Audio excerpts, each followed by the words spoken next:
right, back to the article of Dr. Elaine Daniels.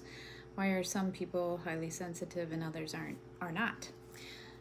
The last thing on this list that you might, it's like clues that you might be highly sensitive, and you're prone to getting hangry, which is hungry and angry at the same time because I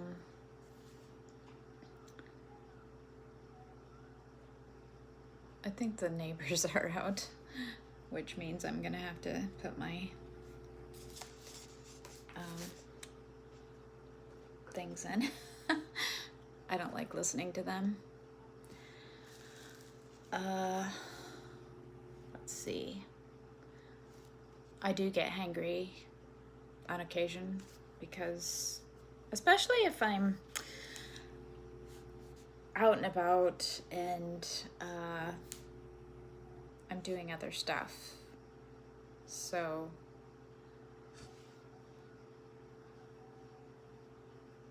but not all the time, because I tend to,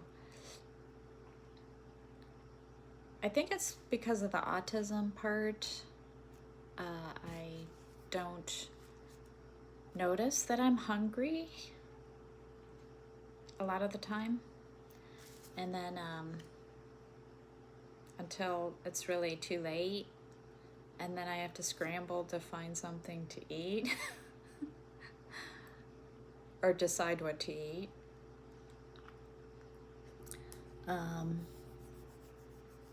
So it says the high sensitivity trait, which occurs equally in males and females, is a result of, my hair looks funny, sorry, combination of genes, and then you can click on that part to learn more. In fact, scientists have discovered at least 3 different genetic combinations among highly sensitive people.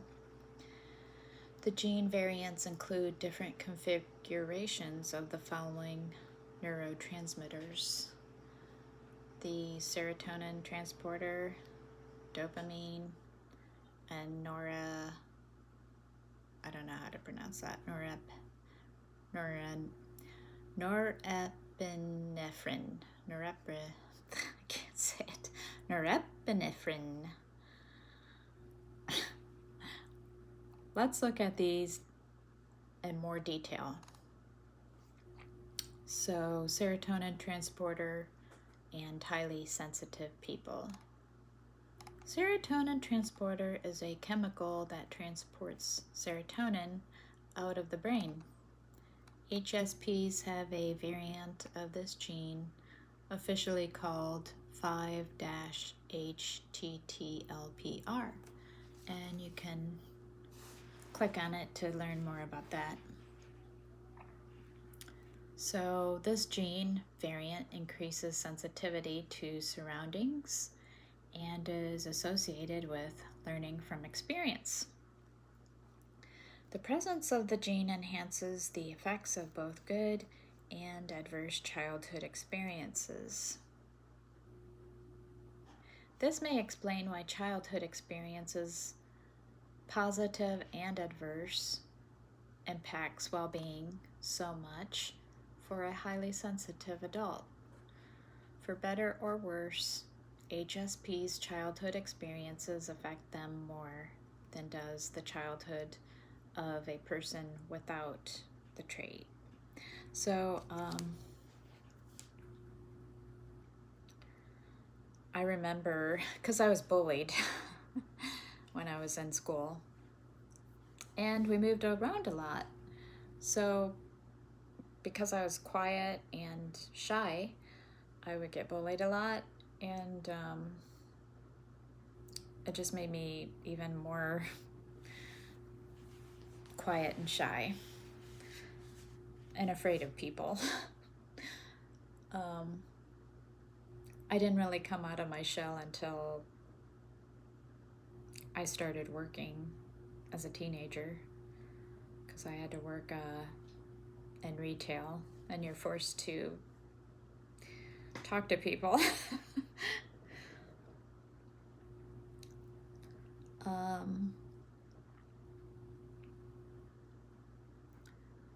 So number 2 is dopamine. Well, I want to say that my ex-husband,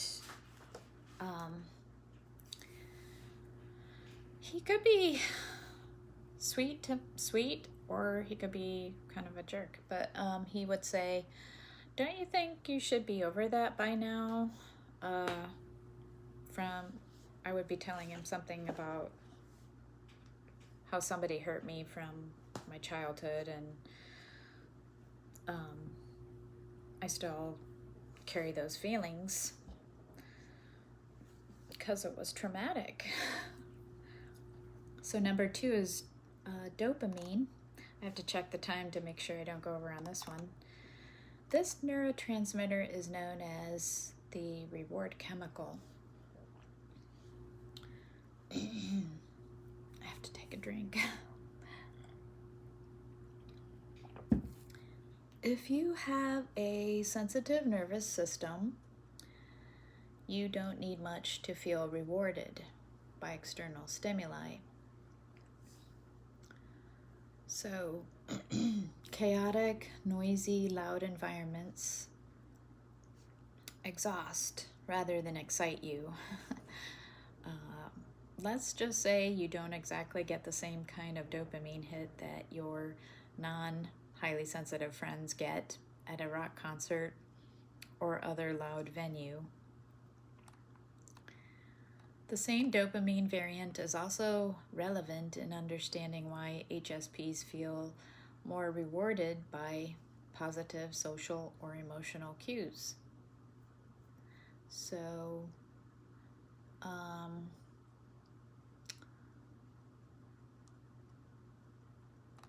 when people are nice to us, we really appreciate it. And I think that's why we tend to be more victimized by cluster B personality types, because they see us as really open to their love bombing. We really appreciate it when people are kind and give us the time of day, because we tend to ramble on, and we also, I don't know about being highly sensitive, but as a neurodivergent person with autism, you normally have at least one special interest that you can ramble on for hours. And the other person is like, and we don't really catch on because we're so enthusiastic about our talking about our special interest that it takes us a while to catch on to, the other person is bored or needs to go, or is tired. So, and I feel bad because I do notice, but then I just keep on, and it's like I can't help myself. It's really weird. I don't know why. There's got to be an explanation. But anyways, I'll continue on. Let's see. Number 3, norepinephrine in highly sensitive people.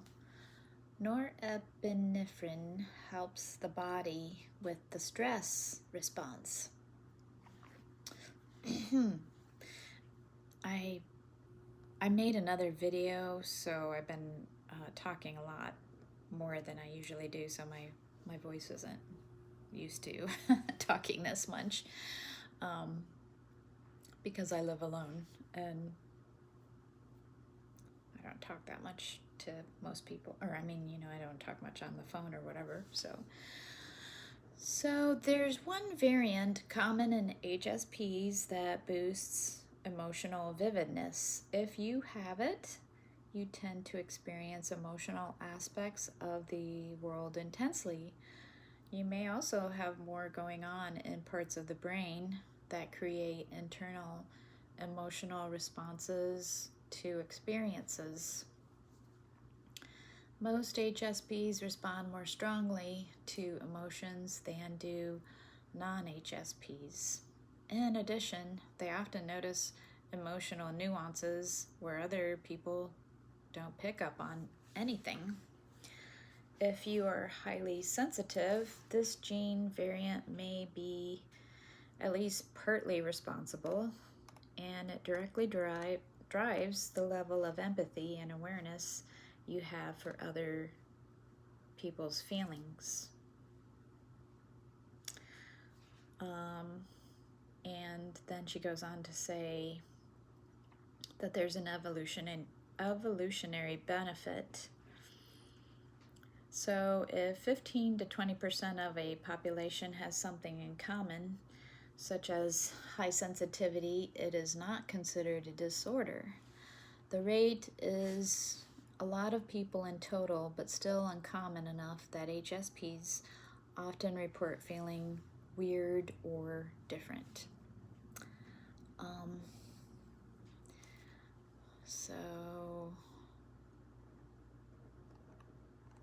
I've always known that I was different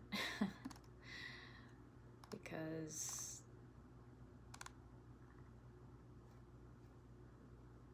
I would look around and, see that other people weren't reacting to things like I was. Even as a kid, it really became clear when I went to school, when I started going to school, kindergarten. So highly sensitive people and highly sensitive animals pick up on more environmental cues, recognizing things that others don't, and making wise decisions in new settings. They do not rely on routines, which non-HSPs and non-HS animals tend to do. So, there are animals that have been found in at least 100 species, including fish, horses, fruit flies, and chimpanzees, that have the highly sensitive gene. There is definite survival advantages to being keenly aware of your environment. In general, people who take the time to notice environmental cues before making a decision come out ahead, even with a high cost to doing so. HSP's sensitivity means they make better and better decisions over time. So here's the key point. If the rate of high sensitivity were 100%, everyone would notice nuance and details. No one would have an advantage over everybody else, because everybody would have it, obviously.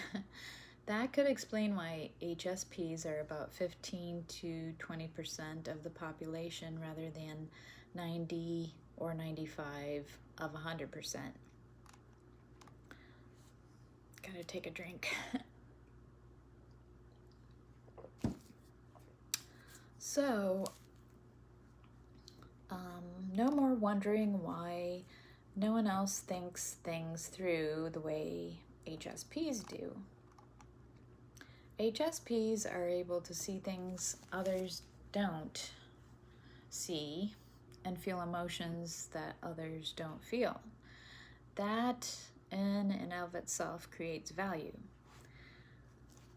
Further, HSPs feel positive things and negative things more intensely. Highs can be joyous and lows can be horrible.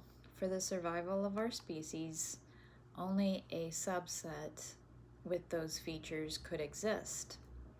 The world needs diversity of all kinds, including people who are highly sensitive and people are not. So thank you. Thank you for listening to my video.